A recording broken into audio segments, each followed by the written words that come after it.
নানা কারণে ত্রয়োদশ জাতীয় সংসদ নির্বাচন দেশের জন্য নতুন একটি মাইলফলক হতে চলছে, যার ফলে এই নির্বাচনকে ঘিরে বিএনপি সহ অন্য রাজনৈতিক দলগুলোর অভ্যন্তরে চলছে ব্যাপক প্রস্তুতি। তবে আসন্ন এই নির্বাচনের তফসিল এখনো ঘোষণা হয়নি। কবে নির্বাচন সেটিও চূড়ান্ত নয়। তবুও প্রার্থী বাছাই সহ নির্বাচনী মাঠ গুছাতে ব্যস্ত সময় পার করছে বিএনপি, জামায়াতে ইসলামী সহ অন্য দলগুলো। এরই মধ্যে জামায়াত বেশ কিছু আসনে প্রার্থীর নাম ঘোষণা করলেও এক্ষেত্রে বিএনপির এমন কিছু চোখে পড়ছে না, যদিও দলটি মনোনয়ন প্রত্যাশী নেতাদের দৌড়ঝাঁপ চিত্র এখন অনেকটাই প্রকাশ্যে। আজকে থাকছে জাতীয় সংসদ নির্বাচনে বরিশাল বিভাগের 5টি জেলার মোট 15টি সংসদীয় আসন নিয়ে আমাদের প্রতিবেদন। এসব আসনগুলোতে এরই মধ্যে শুরু হয়ে গেছে মনোনয়ন প্রত্যাশী বিএনপি নেতাদের লড়াই। যদিও এখনো পর্যন্ত প্রকাশ্যে আসেনি লড়াইয়ের কোনো চিত্র, তবে ভেতরকার ঠান্ডা যুদ্ধ টের পাচ্ছে সবাই, বিশেষ করে মাঠ পর্যায়ে নেতাকর্মীরা। কে কার পক্ষে গেলেন আর কে বিপক্ষে, সেই বিশ্লেষণ চলছে।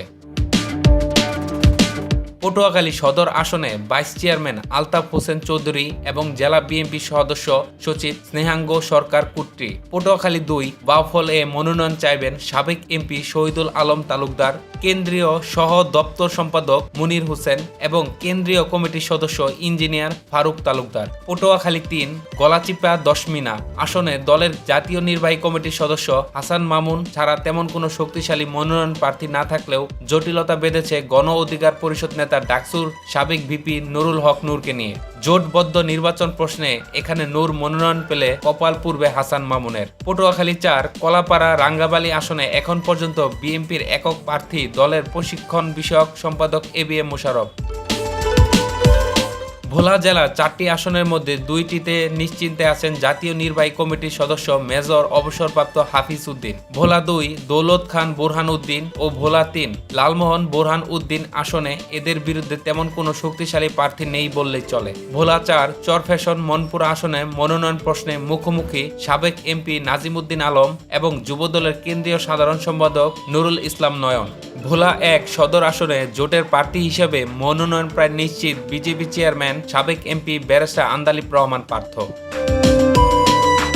ঝালকাঠি 2টি নির্বাচনী এলাকায় ছোট জেলা ঝালকাঠিতে অনেকেই আশায় থাকলেও মনোনয়ন প্রশ্নে আলোচনায় 5 ডাক সাইডের নেতা। এরা হলেন ঝালকাঠি 1 রাজাপুর কাঠালিয়া আসনের দলের ধর্ম বিষয়ক সম্পাদক রফিকুল ইসলাম জামাল এবং নিয়োগ বিএনপি সভাপতি সেলিম রেজা। ঝালকাঠি 2 সদর নসিলা আসনে বিএম বিশ্ববিদ্যালয় কলেজের সাবেক ভিপি, দলের কেন্দ্রীয় সহ সাংগঠনিক সম্পাদক মাহবুবুল হক নান্নু সহ ধানের শীষে লড়াইয়ে আছেন সাবেক এমপি ইসরাত সুলতানা এলেন ভুট্টু ও কেন্দ্রীয় সদস্য জিবা আবিন খান। বরগুনা ও পিরোজপুর প্রভাবশালী নেতাদের মধ্যে উল্লেখযোগ্য তেমন কেউ মনোনয়ন লড়াই না থাকলেও বরগুনা 2 বামনা বেতাগী পাথরঘাটা আসনে সুপ্রসন্ন ভাগ্য নিয়ে আছেন দলের ভাইস চেয়ারম্যান সাবেক এমপি নুরুল ইসলাম মনি। তার বিরুদ্ধে সেখানে তেমন কোনো মনোনয়ন প্রার্থী নেই। পিরোজপুর 1 সদর নাজিরপুর জিয়ানগর আসনে মনোনয়ন প্রার্থী তালিকায় আছেন দলের কেন্দ্রীয় নির্বাহী কমিটির সদস্য এলিজা জামান, জেলা বিএনপি আহ্বায়ক অধ্যাপক আলমগীর হোসেন ও সাবেক উপজেলা চেয়ারম্যান নজরুল ইসলাম খান। পিরোজপুর 2 ভান্ডারিয়া কাউখালী স্বরূপকাঠি আসনে কেন্দ্রীয় নেতা মাহমুদ হুসাইন, ভান্ডারিয়া উপজেলা বিএনপি আহ্বায়ক আহমেদ সোহেল মঞ্জু এবং বিশিষ্ট শিল্পপতি ফখরুল আলম চাইছেন ধানের শীষে মনোনয়ন। এ বিষয়ে বরিশাল নাগরিক সমাজের সদস্য সচিব ডক্টর মিজানুর রহমান বলেন, নির্বাচন যেহেতু সুষ্ঠু, শান্তিপূর্ণ ও নিরপেক্ষ হবে বলে সবার আশা, তাই প্রার্থী নির্বাচনেও বিএনপিকে অনেক সতর্ক হতে হবে। যেহেতু আওয়ামী লীগের প্রার্থী থাকার সম্ভাবনা নেই, তাই নৌকার ভোটাররা হবে নীরব ফ্যাক্টর। দেখে শুনে বুঝে ক্লিন ইমেজের জনপ্রিয় প্রার্থী নির্বাচন করতে হবে বিএনপিকে। মোট কথা, সাধারণ ভোটারদের মন বুঝে প্রার্থী না নিলে নিশ্চিত ভরাডুবি। বরিশাল মহানগর বিএনপি সদস্য সচিব জিয়াউদ্দিন সিকদার বলেন, আমরা যারা মাঠ পর্যায়ে কাজ করি তাদের অনেক ভুল ত্রুটি থাকতে পারে, কিন্তু ভারপ্রাপ্ত চেয়ারম্যান তারেক রহমান বুঝে শুনে প্রার্থী নির্বাচনের সিদ্ধান্ত নেবেন।